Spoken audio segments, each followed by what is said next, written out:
Holy smokers, folks, what a week that was. That was no jokers. Oh my gosh. Here we have stocks getting absolutely obliterated.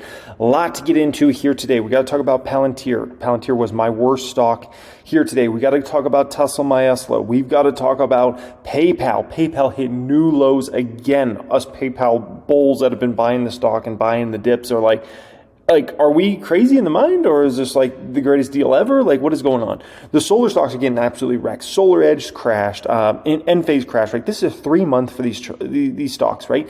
Tesla's down 22% in the past 3 months. PayPal's down 28% in the past 3 months.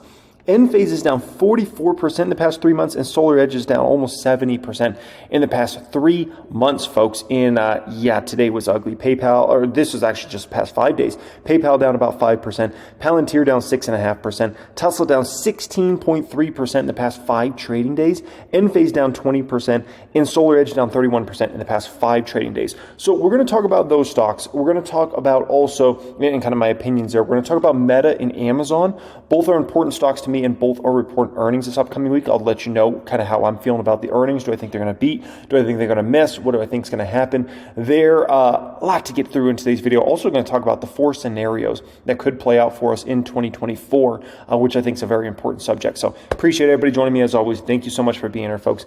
Thank you for being subscribed here to the channel. And yeah, we got a beast of a video to go through here today. Okay, first off, I got obliterated the last 3 days. And I mean, absolutely wrecked. This was Wednesday. The public count was down $52,000 on Wednesday.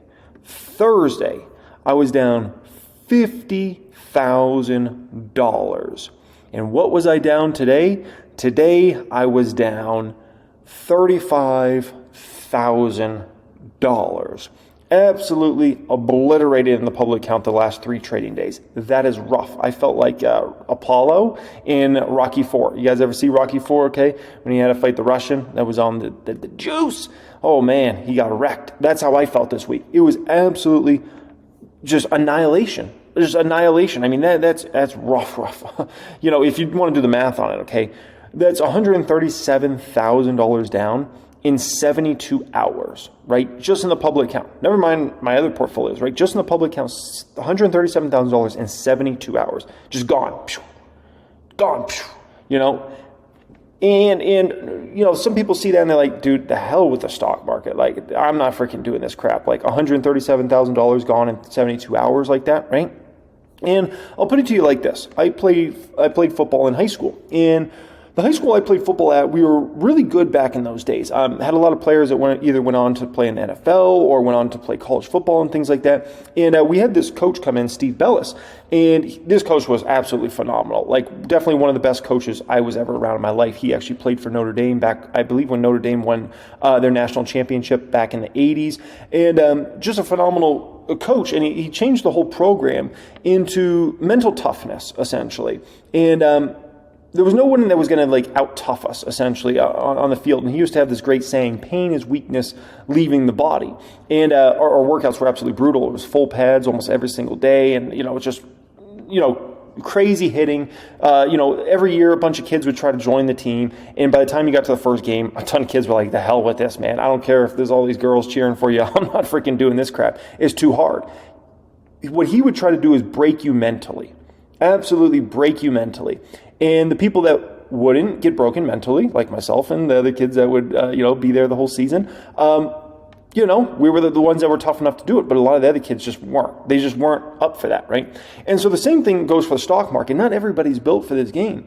It's going to break some people, right? And so these are kind of like the breaking numbers I found for, a lot of people over time, that it's like a mental hurdle for you to get over. When you have your first $100 down week, that's a mental hurdle to get down. When you have your first $1,000 week, that's a mental hurdle to get over. When you have your first $10,000 week, when you have your first $100,000 week, and when you have your first $1 million plus downward week, those are mental barriers to get over, okay? That is pain, weakness leaving your body, essentially, right? The saying we used to always have in the gym and used to always say back in those days, right? And I will say this: if you can get over mentally the hurdle of losing, basically your portfolio being down over $1,000 in a week, you're probably going to make it through all these other hurdles as well. Because once you made it past that, I think you're pretty good. This is around the level that breaks a lot of people where they say, oh, hell with this. And then this is the other really substantial one. When it's a 5-figure loss in a week, and people see that in their portfolio, like, can't do it. It's something you do have to break through. It is just a mental barrier at the end of the day. Remember, there's a portfolio that goes up and down. It's the stock market. It's a roller coaster ride, right? It's up, it's down, it's all around, right? This is today.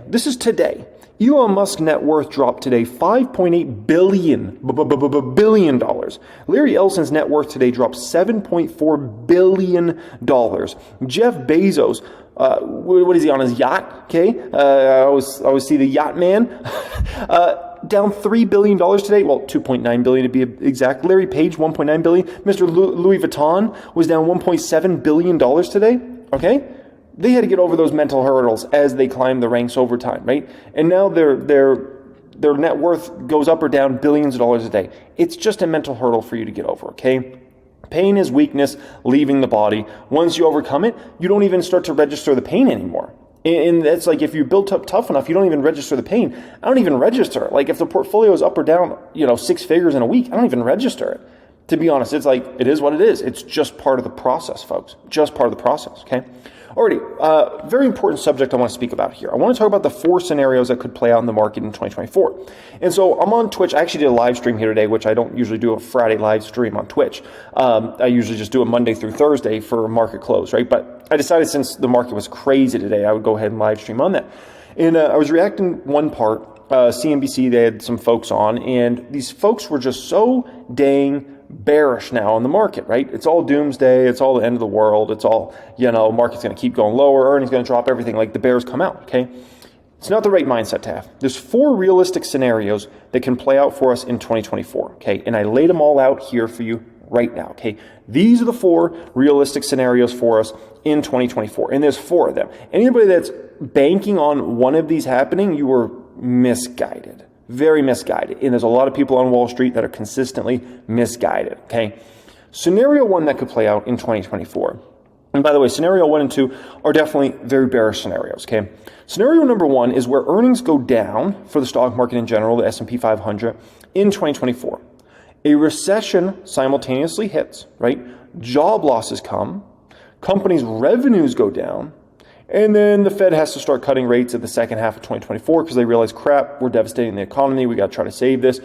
And next thing you know, by the time you get into 2025, the Fed's starting to think about, should we start quantitative easing? Should we drop rates to 0, 1%, something like that. Very bearish scenario overall. And this is the scenario I think a lot of people have penciled in. But this is the same exact scenario they had penciled in for this year in 2023. So basically, many of these folks are expecting the same thing that didn't happen this year, they're expecting to happen next year. And they're basically just pushed it out a year. And they're like, it didn't happen this year, but it's going to happen next year. You just wait, okay? So that's a scenario. Scenario 2 that can happen. This could even be a scarier scenario, okay? One is the economy weakens, but we don't quite have a recession. It's like things are getting really, really weak, but you're not quite at recession levels, right? The jobs market holds up, okay? But inflation is, let's say, in the 3s or 4s the entire year. And when I say inflation, I'm talking about CPI, right? And this would cause a scenario where the Fed keeps rates here or potentially goes higher with Fed funds rate, right? So that would mean you have a very weakening economy in 24, but inflation still being sticky. Fed has to go higher with rates. Ooh, that would be scary. That would be a scary scenario, okay? But it's a potential that could happen for us in 2024. Scenario number 3. This one I have in blue because this is kind of the mixed bag scenario, okay? The mixed bag scenario is this. The economy actually gets stronger in scenario 3. Unemployment stays in a 3% range. Real wages start to boom, which would be very beneficial to us, right? Real wages were in a bad place for a long time. They started to tick up recently, and let's just call it, there'd be some sort of very nice acceleration of real wages in 2024. The housing market bottoms actually in the winter time. Home prices start to climb in the second half of 2024. The economy is seen as too hot, and then the Fed has to start, let's call it, raising rates, okay? Maybe even higher than what they have them at now. That's why I have that in a blue scenario, because it's like, you could be looking at an economy that's too hot, right? And you could get into more of a wage price spiral, and the Fed has to come in and start raising rates again next year. Ooh, not a lot of people want to feel that, okay? Scenario 4 that I feel like not enough people are paying attention to this scenario and the possibility of it, but it is a potential. This is the good scenario, okay? This is a great scenario. This is what plays out in that scenario. The economy holds good the entire year, okay? Unemployment stays in the 3% range where we're at right now. So jobs market stays in a very healthy place. Real wages recover big, okay? And by the way, real wages just basically means how much more you're going to make from your job in 2024 versus, the rate of increase of inflation. Housing and autos bottom actually in the first quarter of the year, okay? So housing, autos bottom in the first quarter of the year and then start getting better from there. CPI starts coming in basically in the 2s and 3s the entire year. Let's say the first few months are kind of in the 3s when housing and autos are bottoming. And then basically as you get into the springtime, you're in the 2s when it comes to CPI. That would be a phenomenal scenario. The Fed starts to actually lower rates a bit here and there as 2024 rolls along, right? Maybe they see a very weak housing market and autos market in the wintertime, and maybe inflation's, coming kind of around where they want. Maybe they start actually lowering rates a little bit, earlier than folks expect, but nothing dramatic, like quarter point here, half point there, right? And then you go smooth sailing all the way into the Q4 2024 election, right? Presidential election. The market booms in 2024 overall. It's a great year for the Russell. Russell outperforms all the other indexes. It's a good year for the NASDAQ. It's a good year for the Dow, and it's a good year for the S&P 500. And the recession crowd starts to throw in their towel, essentially, because you're in a situation where unemployment still stays in the 3s a year. The economy looks better. Real wages look better. Consumer balance sheets maybe start to expand a bit. And you have the Fed that is either keeping rates steady or maybe even lowering rates a little bit. And everybody just starts to throw in their recession call. And they're just like, the hell with this, man. I'm not going to go a third year into a recession call that didn't happen again, okay? Those are the 4 scenarios. And no one knows truly what's going to happen. All these folks try to go on there and predict, this is going to happen, this is going to happen. No one knows, okay? But you got to keep in mind all these 4 scenarios. And that's why I'm doing what I'm doing with my portfolios, right? Which is I'm net long, but I also have several different hedges on in my portfolios because I'm very aware of this scenario 1, which could be very bad for the stock market. I'm very aware of scenario 2, which could be very bad for the stock market. And I'm very aware of scenario 3, that could be a mixed bag scenario, right? Where maybe part of the year is really good in the market and then part of the year is very bad for the market, right?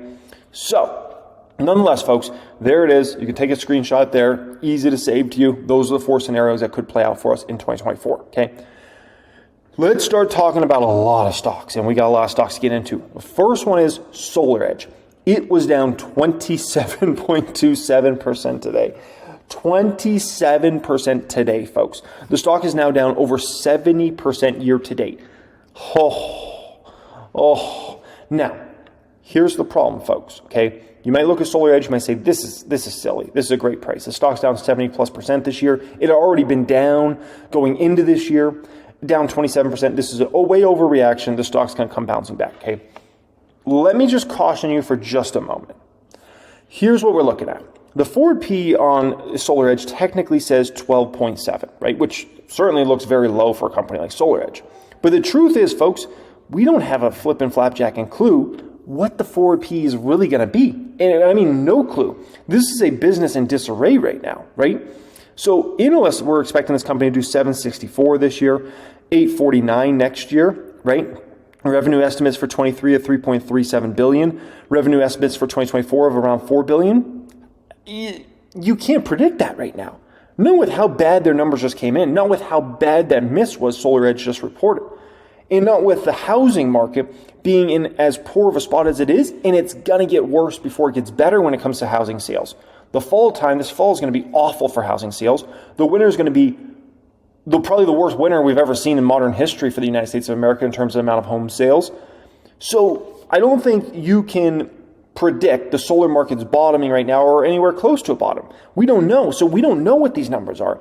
SolarEdge could be trading at a forward P right now of 35. It could be trading at a forward P right now of 50. We don't really know. It's a company in disarray, so we have no clue what's going on there.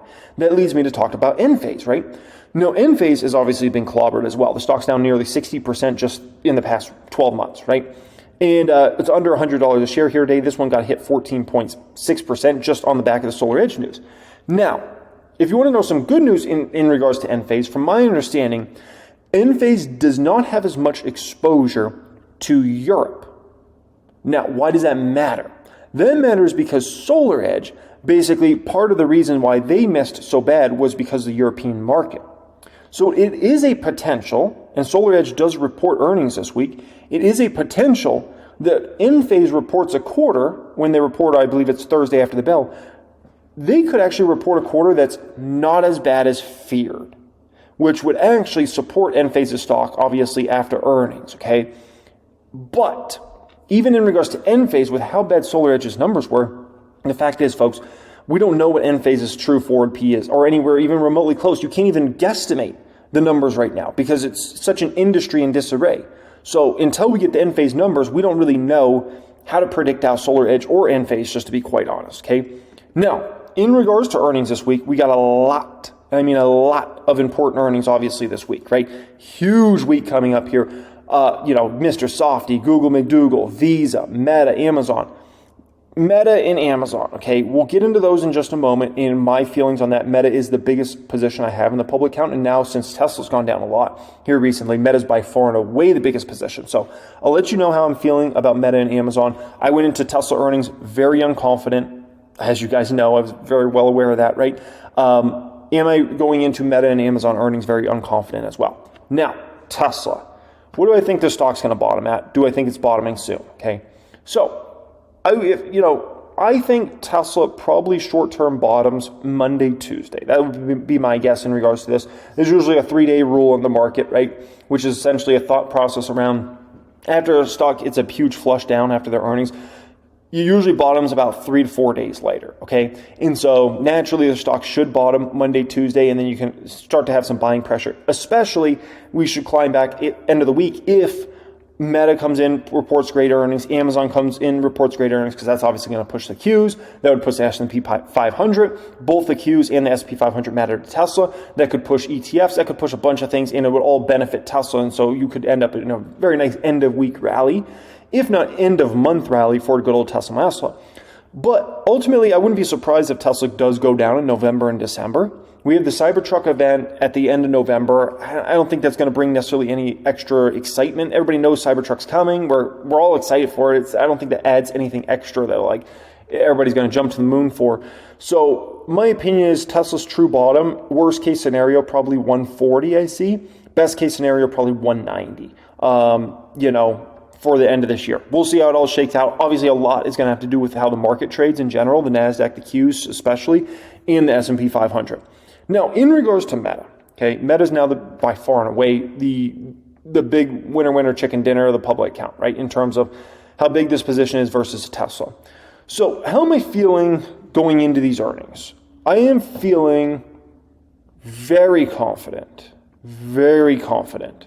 going into these Meta earnings. Very different feeling than going into Tesla, where Tesla I was like, ugh, I'm scared as crap. Going into these Meta's earnings, I'm not scared. I'm going into these Meta earnings very confident, okay? They're expected to do 361. I think they're probably going to beat that number. I'd say probably an 80% chance they beat, probably a 60% chance they beat substantially that number, okay? In terms of next quarter, I think they're going to blow that number away too. Next quarter, they expect to do 482. I would say very high probability they're going to beat that number, and there's a pretty decent chance that they smash the number just to obliteration. People are like, what did Meta just post? So no question about that. Now, revenue-wise, I'm not as confident in the revenue side of Meta. Meta is expected to have about 20% revenue growth this current quarter they're about to report, in next quarter as well. I'm not as confident in that. I think they could come somewhere roughly in line. I'm much more confident in the EPS. That's where I'm much more confident because of the job cuts and everything they've done there and kind of the rate size in the company. But I'm not as confident in the revenue. It doesn't mean I'm not confident like they're not going to hit 20%. I'm just not like, EPS, I'm like, they're going to smash it. They're going to kill it. Revenue, I'm like, I don't know if they're going to smash it or kill revenue, okay? But I will say, if Meta reports 20% growth this quarter, next quarter, folks, it's great news for the economy. Because remember, like all businesses advertise on FB and IG, right? And when it comes to Meta specifically, I mean, you're talking about all these large companies, small businesses, mid-sized businesses. Everybody has to advertise on those platforms, especially if you sell to consumers. So if they're reporting 20% revenue growth, it's very bullish for the economy, actually. Very bullish going into 2024, okay? Amazon, how am I feeling about Amazon going into these Amazon earnings, okay? I am feeling very confident going into these Amazon earnings. Yes, I would say just as confident with these Amazon earnings as Meta, maybe even slightly more confident, okay? When it comes to when it comes to Amazon, I think they're going to beat EPS pretty easily, but I think next quarter they're going to have an insane beat. Analysts are only at 66 cents. I think Amazon's doing $1 plus when it comes to the Christmas quarter, folks. Just my opinion. I think they're doing $1 plus. And so I think an insane beat's coming the following quarter for Amazon. So I like this setup for Amazon in a tremendous way, folks. Very, very, very, very confident in regards to Amazon. You know, I kind of secretly do want Amazon to go down because I would love to add a little more Amazon before the end of the year, but I'm not very confident Amazon's going to go down. I'm pretty darn confident that baby's going to rocket higher. Meta's going to rocket higher this week as well. PayPal. I think all of us bulls that are buying the stock on every single dip are just looking at it like, are we dumb or is this move dumb? Because when it's this dramatic now, and the P's getting down to these sorts of levels, PayPal, and remember, it's not like a SolarEdge situation where it's a company in disarray. PayPal, look at their last quarter, it's freaking amazing. Their bottom line, their top line, everything's phenomenal for PayPal. This quarter they're going to report it's going to be phenomenal. And yet the stock's being treated like it's a stock in disarray. And so you have to ask yourself, is the market dumb or are we dumb? My belief is the market's dumb. I believe they're making a huge mistake in regards to PayPal, and I believe at this time next year they'll be trampling over themselves to buy this stock. We'll see. We'll see how it all plays out, but this is silly. But you know, I saw something recently that I thought was pretty interesting in regards to another stock that I want to show you guys here in just a moment. But in regards to PayPal, 44 analysts cover the stock for this year and next year's numbers, right? They have them doing about 20% EPS growth this year, which don't be surprised if they beat that. 2024, they have them doing about 14.2%.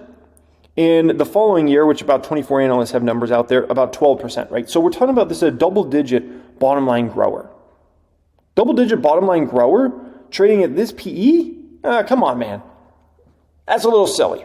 But I did notice something very interesting, okay? Very interesting. It's in regards to another stock.